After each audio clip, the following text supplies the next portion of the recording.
Yanni, muchas gracias. Me encuentro con Víctor Vargas Espejo, él es presidente del CEPLAN, porque, bueno, el CEPLAN, pues, estábamos conversando, está asesorando, pues, a través del Jurado Nacional de Elecciones en términos, pues, de asistencia técnica para, de alguna manera, que los partidos políticos presenten propuestas y planes de gobierno estructurados, que vayan de acuerdo. El CEPLAN, por supuesto, pues de alguna manera representa lo que deben ser las políticas de Estado y el seguimiento a las políticas de Estado y de largo plazo.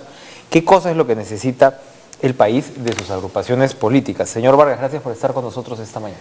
Muchas gracias, un gusto. Cuénteme en qué consiste esta asistencia técnica que se les está brindando a los partidos a través del Jurado Nacional de Elecciones. Sí, primeramente CEPLAN como mandato tiene es pensar un poco todos los retos y oportunidades que va a enfrentar el país en los próximos años. Y en ese contexto nosotros, haciendo una evaluación, identificamos temas que consideramos críticos para el desarrollo nacional. Entre ellos, por ejemplo, infraestructura. Nosotros tenemos un gran reto en infraestructura, entonces creemos que el próximo gobierno definitivamente va a enfrentar una serie de temas que tiene que tomar con relación a infraestructura. Otro tema, por ejemplo, la salud, ¿no?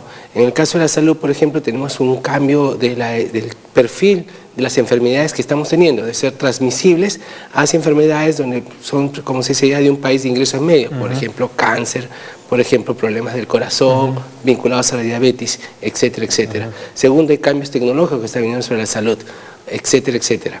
De la misma manera, por ejemplo, en el tema de educación. Entonces, para cada uno de estos temas, educación, el tema de gestión ambiental, el tema seguridad ciudadana y finalmente también un tema que sí creemos que es muy relevante, que es el tema OCDE.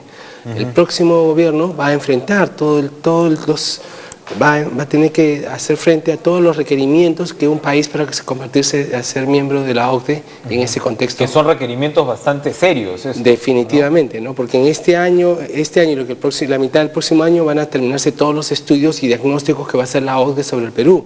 Y después van a venir a implementar las recomendaciones que van a ser parte de estos estudios. Es interesante porque, claro, un partido político, digamos, el negocio de los partidos en las campañas también es diferenciarse, ¿no? Correcto. Entonces, me imagino, si un partido recurre a esta asistencia técnica del CEPLAN, ¿cómo de alguna manera pueden hacer para no estar homogeneizados también en campaña? O sea, lo que el CEPLAN da son, digamos, objetivos país en los cuales todos deberían estar de acuerdo y todos deberían apuntar en esa dirección. Correcto. Hay que tener claro que nosotros no podemos decirse al partido, pon esto en tu plan de gobierno. Claro. Eso es fundamental. Pero son recomendaciones en términos de marcos, de parámetros, pues, correcto, ¿no? de planeamiento. Para darte un ejemplo en el caso de infraestructura, ¿no? En infraestructura nosotros hemos detectado, por ejemplo, que hay una tendencia a seguir urbanizándonos, es decir, las ciudades van a seguir creciendo y eso significa, por ejemplo, que Lima hacia el 2030 va a convertirse ya en una ciudad de más de 10 millones de habitantes, va a ser considerada una megalópolis a nivel mundial. Entonces, ¿qué significa eso? ¿Qué significa para el 2030, por ejemplo?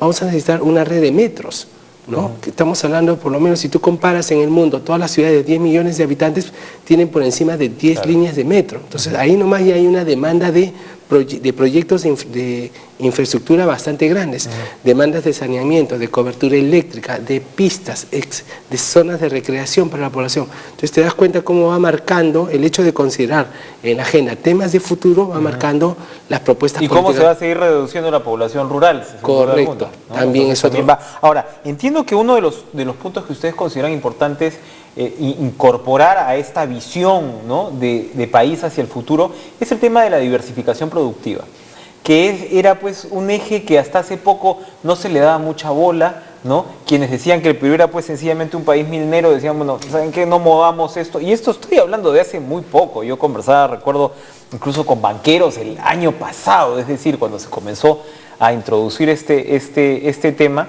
Y ahora, pues de alguna manera sí ya va calando, es decir, va calando la necesidad de que, miren, bueno, las vacas gordas van a terminar, está bien que el Perú siga aprovechando lo que tiene, pero definitivamente debe abrir su paleta económica, ¿no? En términos exportadores. ¿Cómo está enganchando ese plan con el tema de diversificación? Mira, nosotros lo tenemos bastante claro de que el país, si quiere salir de esta trampa de ingresos medios, es decir, de seguir creciendo y por encima de lo que normalmente los ingresos medio enrumbarnos hacia un país desarrollado, la diversificación productiva es uno de los grandes retos que tenemos que abordar. Tenemos que ser conscientes también que la diversificación productiva no es algo que se va a lograr de la noche a la mañana, que en 2 o 3 años se va a lograr, sino que es un proceso de largo plazo en donde tenemos que comenzar a desarrollar características, competencias y capacidades que ahorita no tenemos. Punto 1. Punto 2. También que cuando hablamos de diversificación productiva no podemos estar pensando ya que vamos a lograr esas grandes industrias mirando hacia atrás. Ese es uno de los grandes defectos que CEPLAN siempre ha identificado, que no solo es de Perú, sino de América Latina. Diseñamos a veces políticas públicas mirando hacia atrás y no hacia adelante. Tenemos que ver que la diversificación productiva tiene que ser en las tecnologías del futuro. Y las tecnologías del futuro están basadas en conocimiento, en software, en impresión 3D, en biotecnología, en temas que nosotros podemos explotar y que tenemos muchas capacidades, porque tenemos una gran diversidad biológica. Entonces, por ejemplo, una de las áreas que yo creo que debemos aprovechar fuertemente es la biotecnología y impulsar ese tipo de industrias. Otro tema, por ejemplo, que nos caracteriza son nosotros somos una gran diversidad cultural y somos muy creativos. Entonces, las industrias culturales es otro ejemplo donde deberíamos potenciar e impulsar para lograr mayores desarrollos. Los servicios culturales, incluso se habla de ellos, ¿no? Correcto. Ahora, cuénteme, con respecto a el papel del Estado, lo que debería ser, por ejemplo, el tamaño del Estado, las carencias del Estado, reformas tributarias del futuro o tendencias tributarias que no hacia las cuales se deberían apuntar, ¿CEPLAN también traza de alguna manera esos horizontes? Mira, en este caso ahí le hemos dado el enfoque OCDE, porque creo que parece muy importante, ¿no? OCDE va a hacer 3 estudios, fundamentalmente va a hacer 4 estudios sobre el Perú. Uno que es un estudio de competitividad, donde va a hacer un diagnóstico de cómo está la competitividad y cómo el Estado está trabajando para apoyar o no apoyar la competitividad. Se sabe que competitividad no es nuestro fuerte, ¿no? Definitivamente ahí vamos a tener algunos temas. Después va a haber otro estudio que va a ser sobre la gobernanza pública. Ahí va a haber nuestra capacidad como Estado de prestar los bienes y servicios que la población demanda. Después tenemos también, ahí vamos a tener algunas dificultades y va a ser unos diagnósticos que vienen pues de largo plazo. Después tenemos otro estudio que es el desarrollo territorial, donde ahí lo que va a haber principalmente es las brechas urbana-rural, que tenemos una brecha bastante fuerte, o la brecha Lima con el resto de ciudades, regiones del país. Entonces también ahí el Estado tiene un rol de promover una cohesión territorial a nivel nacional. Y finalmente tenemos un estudio que es de integridad, donde se va a ver los temas de corrupción, del comportamiento del Poder Judicial. Entonces en cada uno de esos va a venir un diagnóstico, va a venir una comparación de lo que estamos haciendo en comparación con los países OCDE y después va a venir una serie de recomendaciones. Y esas recomendaciones, ¿cuándo van a estar esos estudios? Todos estos deben estar terminándose hacia marzo del próximo año, o sea, justo como el nuevo gobierno es que va a estar recibiendo las recomendaciones. Van a estar recibiendo todas esas recomendaciones. Y ahí es donde esas recomendaciones las va a tener que implementar el próximo gobierno. Definitivamente ahí, por ejemplo, van a salir temas que tienen que ver con el tema, por ejemplo, impositivo, el tema, por ejemplo, de la previsión social. Nosotros tenemos unas grandes brechas de cobertura de previsión social, ¿no? De calidad de servicios, etcétera, etcétera, ¿no? Problemas, por ejemplo, el problema de esta ausencia de coordinación entre el gobierno nacional, los gobiernos regionales y gobiernos locales, lo que le llama la OCDE gobernanza multinivel o gobernanza territorial, son temas que van a salir No es ningún secreto que la insatisfacción ciudadana con el sistema político actual no es exclusiva del Perú, pero es preocupante lo que está ocurriendo. CEPLAN también le echa una mirada a esto, que sin duda pues, es fundamental para ver cuál va a ser el desarrollo pues, del país y cómo se protege la democracia, ¿no? Mira, en la propuesta de la actualización del Plan Estratégico de Desarrollo Nacional 2021, nosotros hemos hecho un diagnóstico de todo lo que es el aparato del Estado y qué es lo que necesita para mejorar, ¿no? Y definitivamente la división básica del Estado es que tú tienes un sistema electoral, un sistema de partidos políticos, un sistema de justicia y un sistema de gobierno, que es donde se hace la gestión administrativa. Y en los 3 tenemos que mejorar.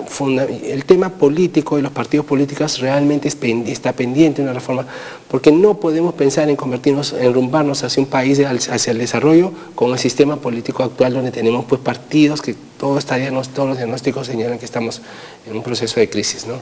Definitivamente es un tema que nosotros sí creemos que la propuesta que se está debatiendo en Jurado Nacional de Elecciones por el sistema electoral es una propuesta que debería tenerse en serio. Finalmente, para fortalecer los partidos políticos. En lo que se refiere a parámetros de crecimiento económico, ¿tienen ustedes también más o menos definido cuánto es o cuánto se debería crecer en los próximos años para llegar, pues, por ejemplo, a metas OCDE como las que nos estamos planteando? Sí, mira, una de las grandes ventajas que nosotros tenemos es que en el perfil económico no estamos tan mal. Donde tenemos los grandes retos es principalmente, más o menos un cierto grado de retos es en el perfil social. O sea, en todos nuestros indicadores sociales es donde tenemos algunas brechas. Y definitivamente, más que nada en el tema institucional, es donde sí tenemos las grandes brechas para crecer. Ahora, con relación a proyecciones económicas, en el proyecto de actualización del Plan Estratégico de Desarrollo, definitivamente nosotros tenemos proyecciones hacia el 2021 macroeconómicas, ¿no? Para eso hemos diseñado en ese plan un modelo macroeconómico prospectivo, se llama, donde generamos diferentes escenarios. Ahí estamos nosotros proyectando un crecimiento más o menos promedio de 4.5%, que es lo que se proyecta de acá hasta hacia el año 2021, ¿no? Y donde se incorporan las proyecciones macroeconómicas que hace el marco macroeconómico multianual del Ministerio de Economía y Finanzas. Muy bien. Bueno, mucha suerte, ¿no? En la tarea del universo ese plan es bastante amplio, ¿no? Sí. Yo recuerdo, por ejemplo, en un país como Colombia, planeamiento era el sitio para trabajar en el Estado, ¿no? Era como una suerte también de isla de excelencia. Esperemos que el CEPLAN pues se asiente pues en los próximos años y sea respetado en realidad pues como una entidad de Estado hacia el futuro. Víctor Vargas Espejo, presidente del CEPLAN, nos ha acompañado esta mañana. Gracias por estar con nosotros. 7 y